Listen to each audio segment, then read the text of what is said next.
Getting transparent results with clear resin should be simple, right? But most of the time, the result comes with two classic problems. The prints either look cloudy or they turn yellow after curing. And then you realize that you've just wasted all of that resin on a fugly print. We know that's frustrating, because when we choose clear resin, we're usually aiming for that crystal, glass-like magical effect. Instead, what we end up with is a milky, dull miniature that doesn't really work well on the table. In today's video, we're going to test different printing and finishing methods to achieve the best possible results with clear resin. You'll see things such as how anti-aliasing settings affect transparency and fine details, the difference between printer resolution and surface quality, different finishing methods from sanding to spray varnish and UV resin, a miniature specifically designed for translucent resin featuring internal cavities filled with a colored liquid, and how clear resin behaves on highly detailed 75mm miniatures. By the end of this video, you'll understand what actually makes a clear resin print look truly transparent and which techniques are worth your time depending on the kind of piece you're printing.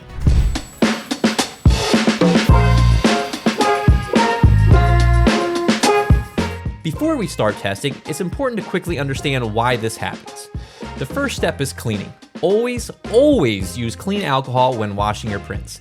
If the alcohol is heavily saturated with resin and pigment, it can contaminate the surface and tint the clear resin, compromising the final result. The good news is that newer generations of clear resins have improved a lot, and in some cases the print becomes fully transparent again a few days after curing, even if it initially turned yellow, which is exactly the case with the resin we use for these tests, the Anycubic Clear ABS-like. Cloudiness, on the other hand, comes from the printing process itself.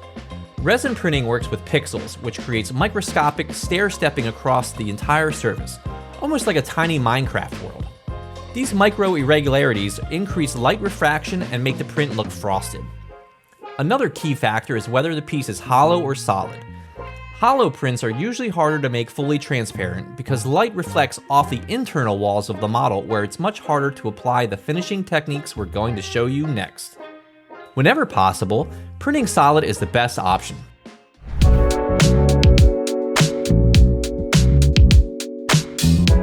To demonstrate all of this as clearly as possible, we're starting with the clear dome, which is part of the incubation pod from the January 2026 sci-fi bundle, Curse Machina.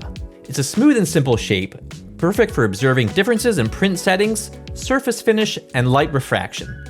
Everything we test here will serve as a baseline before moving on to more complex miniatures. Now, there are three main approaches to improving transparency in clear resin prints. First, adjusting the print settings. Second, removing material from the surface. And third, adding material to smooth the surface. We'll test all three, starting right at the printing stage and then mixing these techniques to get the best possible results.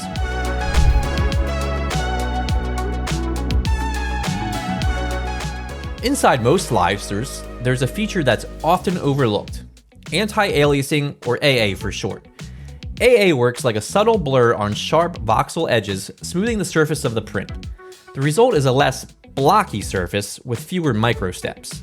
The downside is that stronger AA can, in some cases, reduce very fine details if the settings aren't properly tuned for your printer. Here, we printed smaller domes, one with AA pushed to its maximum strength to make the differences easier to see, plus one controlled print without AA. AA definitely helps, but it still doesn't give you that true glass-like result you'd ideally want for this kind of piece or for things like potion bottles. It also helps on more detailed prints like spell effects and domes, but in most cases, AA alone isn't enough, and that's exactly where the next technique comes in.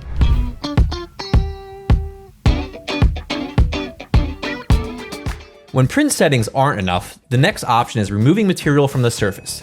Sanding clear resin takes time and patience. You need to go through multiple wet sandpaper grits from coarse to very fine. This process works best on smooth pieces with minimal detail, especially when you have access to both sides of the surface.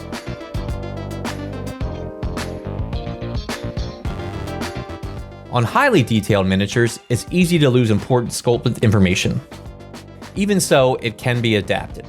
On organic shapes, like a water golem for example, we created a simple DIY rotary sanding tool using a standard rotary machine and a flat bit, wrapping a strip of sandpaper around it. This makes it easier to smooth specific areas using different sandpaper grits without completely destroying the sculpt.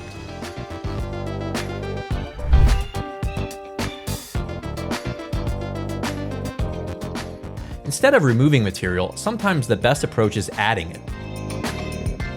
We were able to sand both sides to a fine grit and then apply a glossy spray varnish, which already made a huge difference in transparency. We also tested clear nail polish. It works very well because it's thicker and fills surface imperfections easily. The downside is that it dries in open air, can run into details, and is very sensitive to dust during drying. The test with UV resin turned out to be one of the most interesting solutions. It has high viscosity, fills micro imperfections extremely well, and offers full control since it only cures under UV light. If resin pools where it shouldn't, you can fix it before curing, and curing itself is almost instant.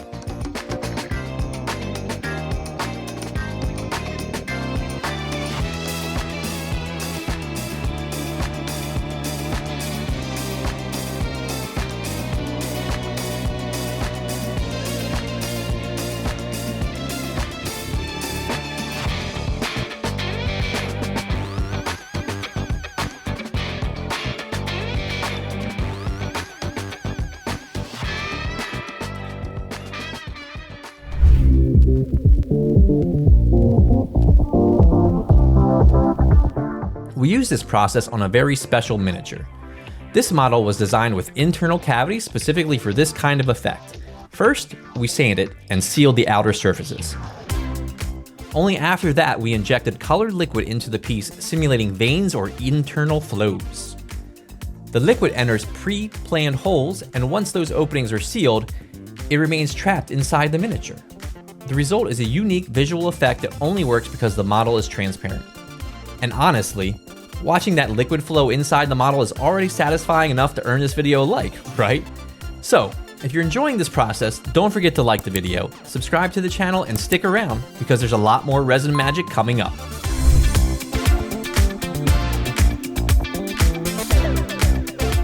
Some miniatures truly require transparency to be interesting, and there are pieces that technically work without transparency, but look far better with it.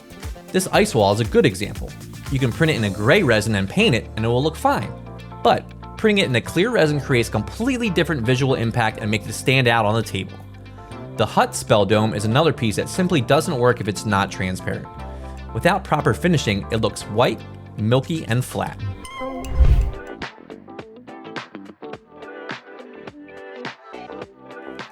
But how do all these techniques behave on highly detailed miniatures? Just like AA helps create a smoother surface, a higher resolution printer, like a 16K machine, produces smoother surfaces with fewer visible steps. This reduces light refraction and results in a more transparent piece even without any additional finishing. But regardless of your printer's resolution, our best results came from using AA on a solid print and then applying 2 coats of varnish over the entire surface.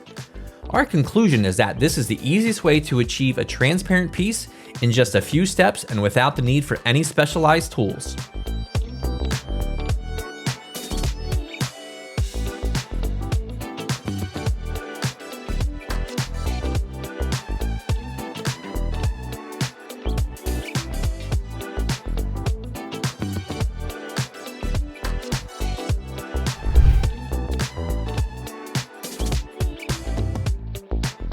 Clear resin isn't just for glass-like effects. You can tint transparent resin and achieve colored results without losing transparency, but that usually means committing to a single color for an entire batch of resin.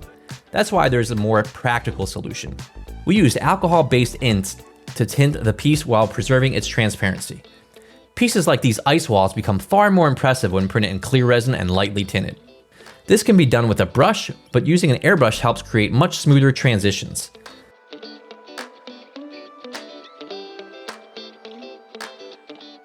These same techniques also work beautifully on spell packs, available as loot rewards.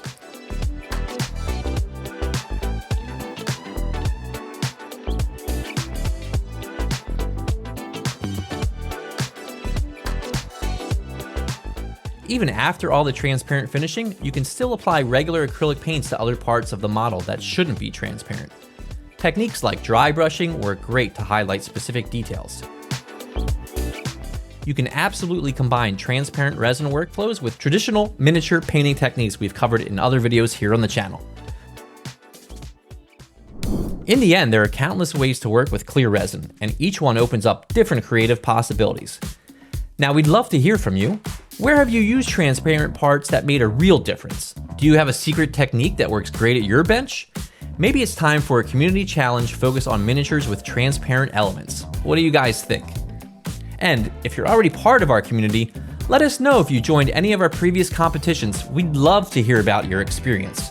If you've enjoyed this video, don't forget again to like, share it with someone who's struggling with clear resin prints, and subscribe to the channel for more miniature printing and painting tutorials. Thanks for watching, and see you in the next one.